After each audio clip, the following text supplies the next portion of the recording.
think it's important to remember to pay attention to people who do things that defy limiting expectations, like my next guest, Sarah Van Patten.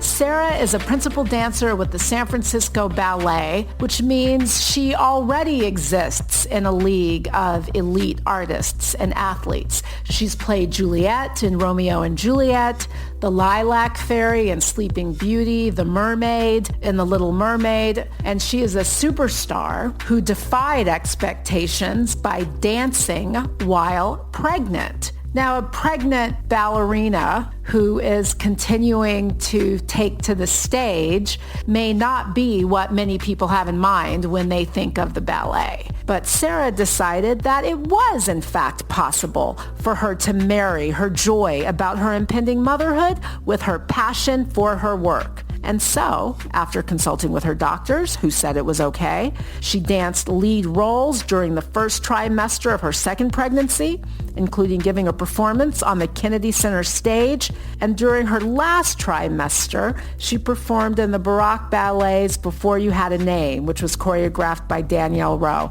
I saw that performance. Sarah was very pregnant, and let me tell you, she did not miss a step. It was powerful and beautiful and elegant.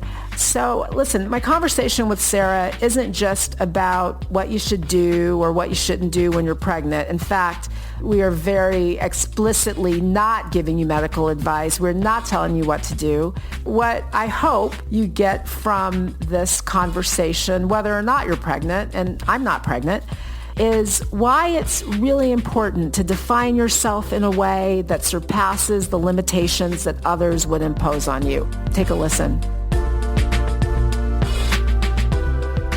Welcome to the show, Sarah. Thank you for being here. Thank you for having me. So first off, I just saw you dance and brava on a really beautiful performance. You were very, very pregnant. And I have to tell you, I have never seen such an active, physical, and it was a very sensual performance by someone who was so visibly pregnant.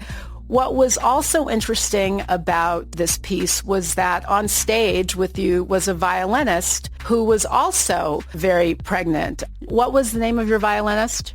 Heather Powell. And how far along was Heather?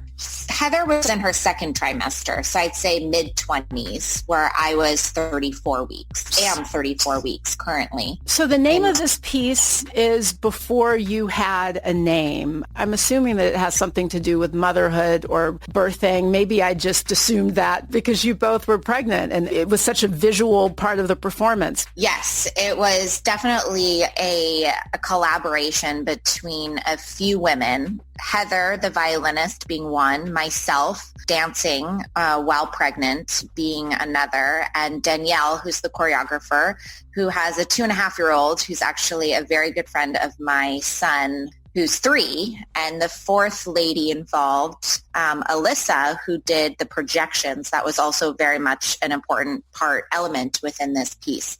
So the 4 of us came together in this idea for this project to create something where, like you mentioned, watching it visually is not something that you go to the theater and see a dancer who is this pregnant, where you would imagine would be inhibited by that, able to express in my art form something that what we were hoping would be very beautiful and kind of give an important message of strength and beauty within this very special time in a female body and in a life when you're creating a life.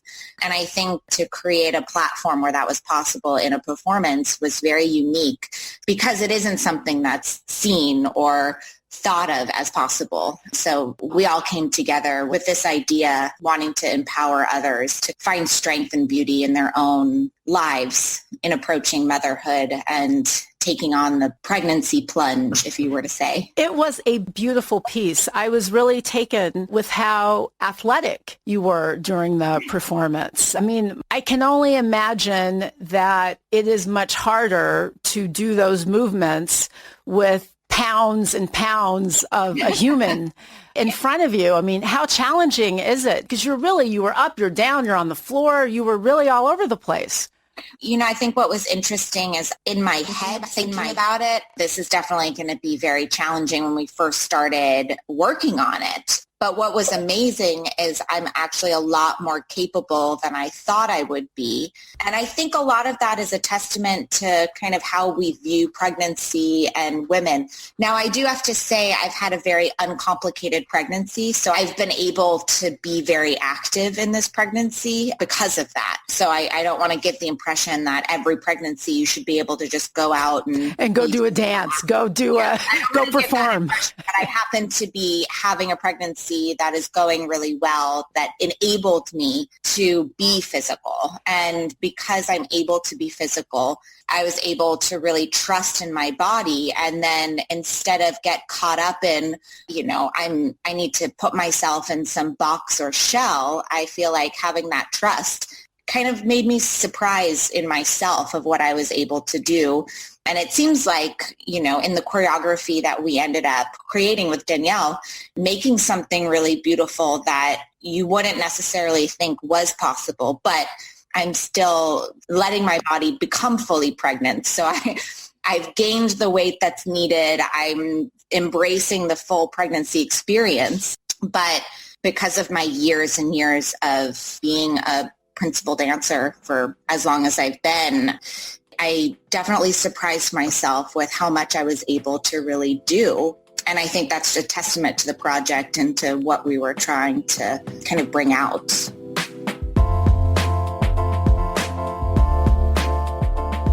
I'm talking to Sarah Van Patten, a principal dancer with the San Francisco Ballet.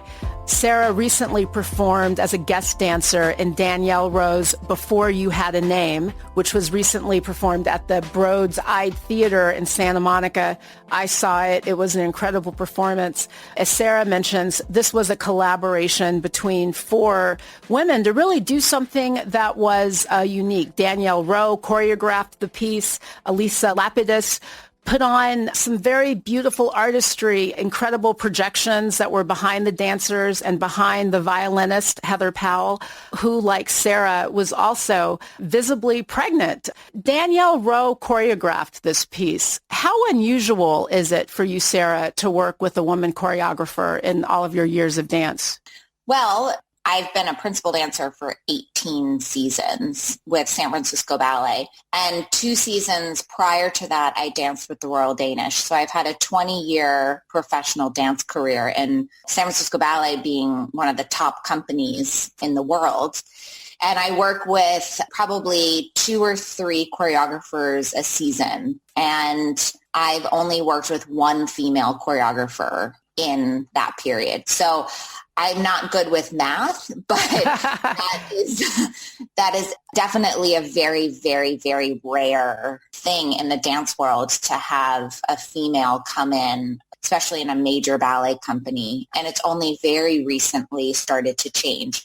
So working with Danielle, and not only just working with her, but I really believe in her work. I believe she's incredibly talented, and she's just started to kind of break through this with those numbers. So I felt very passionately about working with her, and of course working with her on such an amazing project. Did it feel different or particularly empowering in some way to be a part of this production, choreographed by a woman? Your violinist was a woman, the person who did those beautiful artistic projections, Alyssa, another woman. Was there something special about the performance in that respect? Yes, definitely. This is one of the few times where I've had the opportunity, because I am not currently dancing on the San Francisco Ballet stage, where I've been able to go outside of what is my, normal performing schedule and do something that I'm a lot more in charge of, if you were to say. So that alone made it something that was special and unique. And then on top of that, to be able to come together where, the 4 of us would have conversations, sit around and think together and, come up with ideas and just kind of have this very collaborative space was a very unique and powerful experience. I mean, I felt very uplifted throughout the process because, as you mentioned in the beginning, I danced until I was 13 weeks pregnant. And I kept it to myself. I kept it to myself because I needed to be on stage with the other dancers in San Francisco Ballet and perform and stay at the same level, whether or not I was pregnant or not pregnant. And then, of course, at that point, 13 weeks with a second baby, you really start to show. So that was the last performance that I was able to do with the company. And then moving out of that, it's a difficult profession because there's not much you can continue to do performing-wise. You can stay in shape, you can take ballet class, but it's a visual art form. And so you can kind of just feel like you get swept aside. So it felt very empowering and strengthening.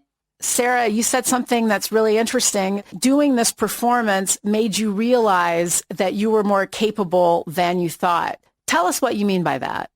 So what I mean by that is this is my second pregnancy. And in my first pregnancy, I put myself in, I would say, a bubble or in a container when I found out that I was pregnant. I felt like I needed to conserve and, do all the things necessary to make sure that I was very healthy. And that included not doing much activity, feeling like that's what I needed to do. So I contained myself a lot more. So was that on the advice and recommendation of your doctors, or was that simply because you thought you needed to take everything down a big notch? It definitely was not the advice of my doctors. It was more, I think, just the image that I had of what a woman needs to do when she gets pregnant, which is eat, sleep, and be minimally active. And after going through that experience, I had a really hard time after that pregnancy, kind of coming back into my profession towards the end of the pregnancy. And just emotionally, it was more difficult for me because I feel like I yearned for my body, my self-expression, for kind of who I really am. And I've been a ballerina ever since I was 8 years old. Leaving that in order to go through the pregnancy, feeling like I had to, was very difficult and traumatic in some senses, if you want to use that word. Pulling yourself out of the world during that first pregnancy made it harder for you to come back after you had the baby. Yes, it made it harder for me to come back. I really missed it throughout my pregnancy. And I feel like I wasn't able to almost fully enjoy the time that I could have even more if I had felt, like if I had a platform like I did this pregnancy in order to have that self-expression. So for me personally, it was a very difficult kind of like sad time. Even though I was having wonderful experiences that I otherwise probably wouldn't have because, I have been a professional dancer ever since I was a teenager, and I've never taken more than a month or two off due to small injury or summer vacation. So it was the first time that I had almost a year of not dancing. I want to be really clear with people. Sarah made clear that this was not her doctor's advice, that she sort of remove herself from things in this way. And I also want to be clear that her subsequent dancing, which we'll get into, was all at her doctor's advice. She's a professionally trained dancer who's been dancing since she was 8. This is not somebody who's just playing at twerking in the bathroom. So this is what works for her and what worked for her. We're not telling you what to do with yourselves and with your bodies. But let's go back to your body, Sarah, because motherhood was not my path. And so it's really interesting for me to hear, as somebody who didn't give birth, that your experience, that you kind of missed the rest of the world. Because I think that for a lot of us, we assume that, when you're pregnant, all you want to do is live in your happy bubble of pregnancy and looking forward to baby stuff, which I understand to be a very exciting time for people. I think that it's important that people understand that at least your experience as a pregnant woman was something in which you wanted a little more than just to be pregnant during that time. Am I putting that fairly? I don't want to put words in your mouth. No, I think the way you're articulating it is actually right on. I had this image, and again, whether or not be from society or what, that I needed to keep myself from being able to be self-expressive in the way that I am in my everyday life. And by doing that, I really lost a part of myself in that time that was emotionally very difficult for me then throughout that pregnancy. And it made for me, towards the end, I was really yearning. I was really missing, my physical self-expression, because I have been an artist. I've been a ballerina ever since I was 8 years old. And going that long without dancing was really hard because, again, there is no platform in our world for pregnant ballerinas.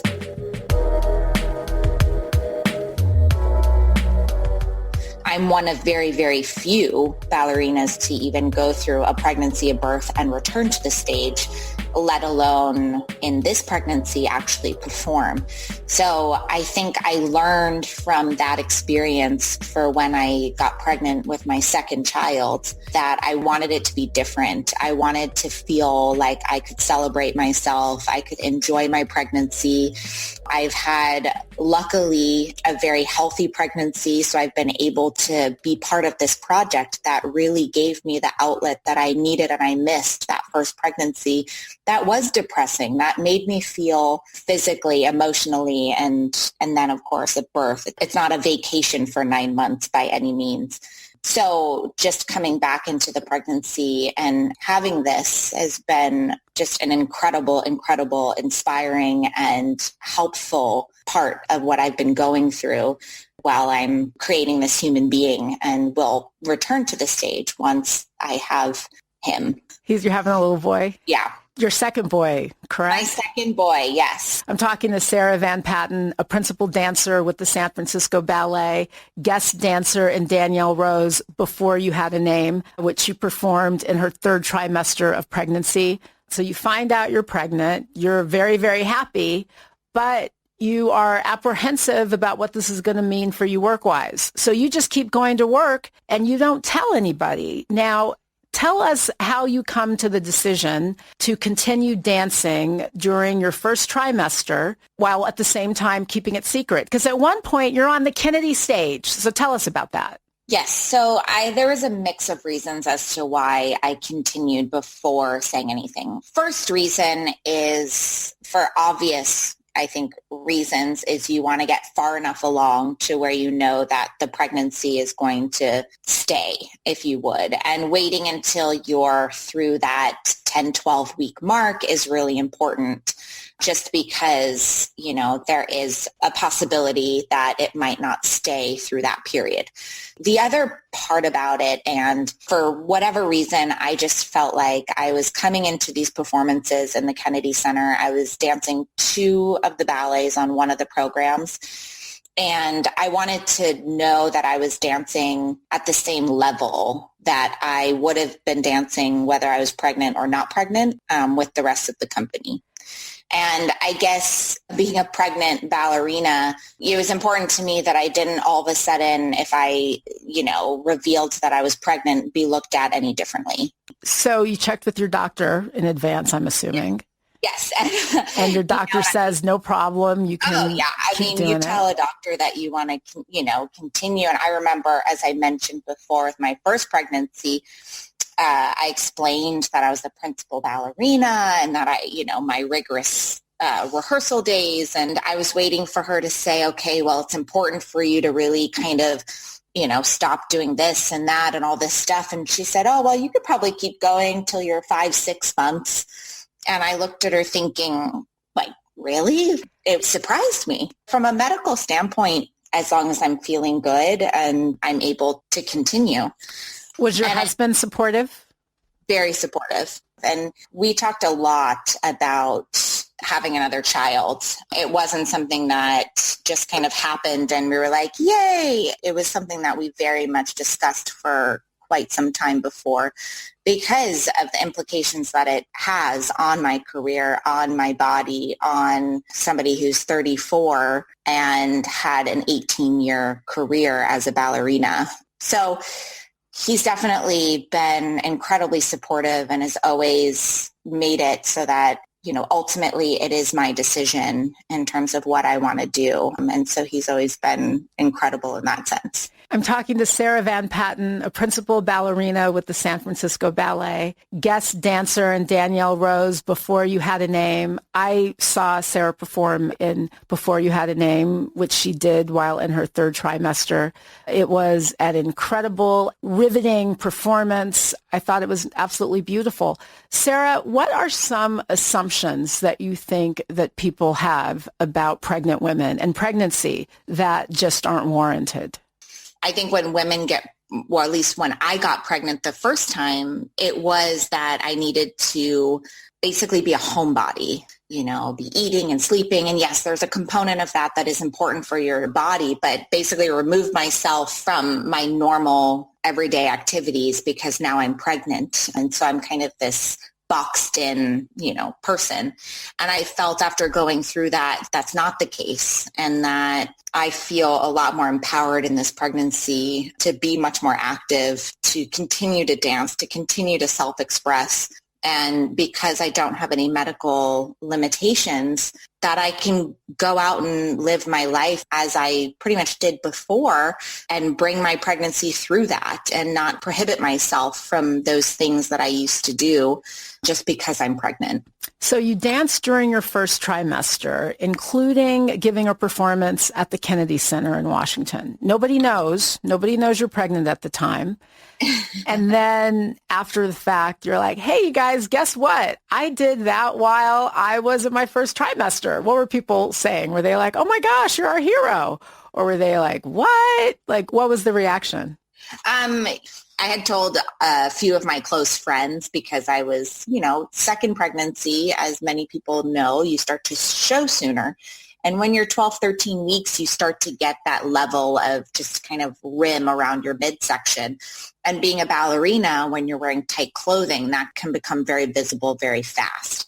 So I was informed by some of these close friends that, okay, it's time to maybe make sure you're wearing an extra layer or two because we can tell that there's that little extra layer that's showing up just in your midsection, but nowhere else on your body. So there were definitely signs that were starting to happen in those last 2-3 weeks that I was kind of trying to just, mitigate through, if you were to say. But honestly, it wasn't until before the last show that I did kind of inform the staff that I was pregnant and, so that the company then knew to prepare for me to miss the entire season.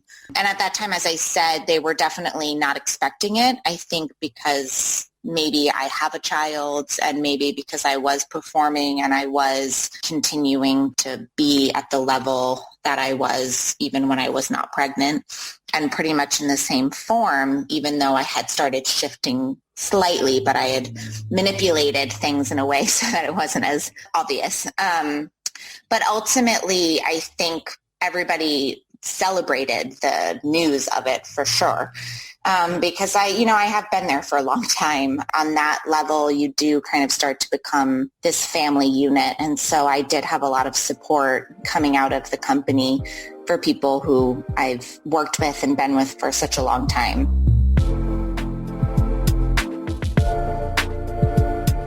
I'm talking to Sarah Van Patten, a principal ballerina with the San Francisco Ballet.